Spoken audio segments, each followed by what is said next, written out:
India probably looked very promising, let's say maybe coming out of the 2008 crisis as well, if you will, because the growth of the young India, developing India was always there.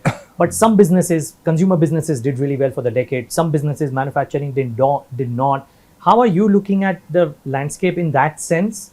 Because not everything will gain. So what would be the first amongst equals, so to say? That's almost a very, very difficult question to answer, but I try to do that. My job is to allocate capital, and I think Precisely. we tend to do that. The first rule is you need to be invested in this country. That's the first rule.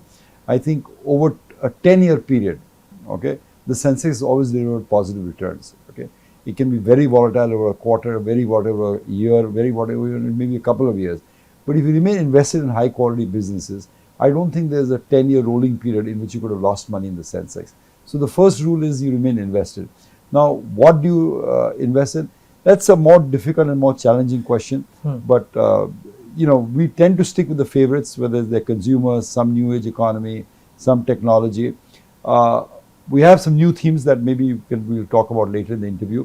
But my first rule is that people will try and time the market, and try and get rattled or shaken out by the falls that will happen periodically. That's the nature of the beast, Neeraj. Markets will always be volatile. You cannot avoid that. You cannot get linear returns in the stock market.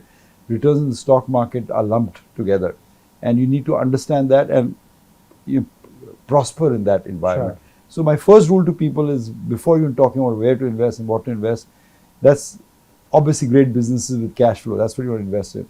But the first is remain invested. You must devote a portion of your equity to equity investing.